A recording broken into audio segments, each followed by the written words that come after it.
ओडिशा नड़िया चाषर क्षेत्र और उत्पादन में देश में पंचम स्थान अधिकार करिछि। नड़िया गोटे मुख्य रोपण फसल।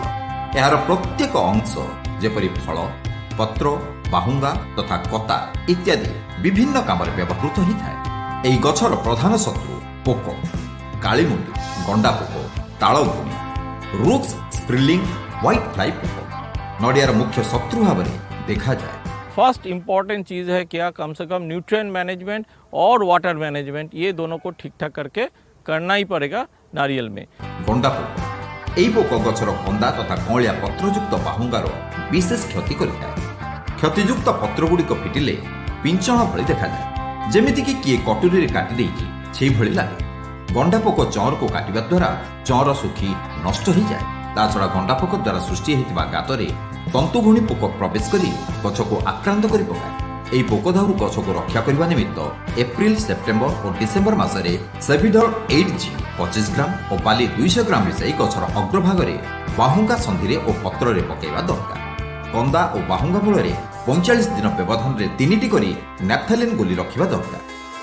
तालघुणी पोक एही जातिर पोक जीवन काल गछ मध्यरे थाई कणल टिसु गुड़िक खाई नष्ट कर दियंती। छोट गछरु 15 वर्षीय पर्यंत गछ एही पोक आक्रांतर शिकार होता। यही पोक बाहुंगा, चौर इत्यादि को काटिया बेले हेउथुबा क्षत, ता छड़ा शीत खरा दिने जलिया अंशर तारतम्य हेउथुबा कारणरू फाट मध्यरे अंडा दे गछ भितर प्रवेश करिथांती। फଳରେ नाली मिसा माटिया पानी निर्गत हो अग्रभाग स्थित केन्द्र बाहुंगा सुखिला दिशे।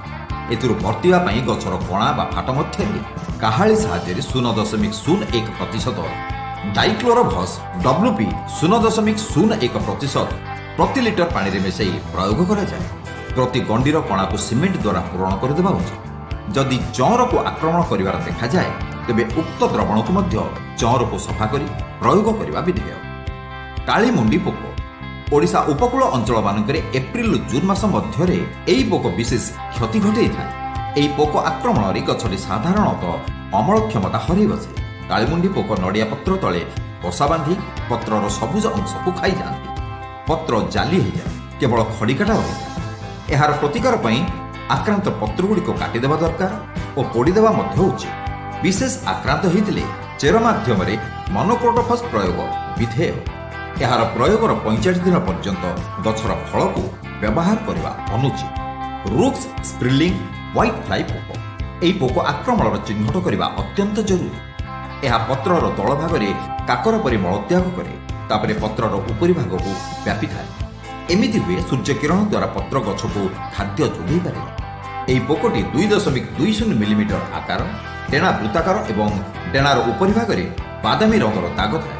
यार नियंत्रण पई अधिक बेगरे जल स्प्रे द्वारा पोक पत्ररू झड़ी जाए। एतद व्यतीत पुष्टिकर परिचालन, परिवेश नियंत्रण, जीव वैज्ञानिक नियंत्रण द्वारा मध्य कीट संख्या ह्रास करि हुए।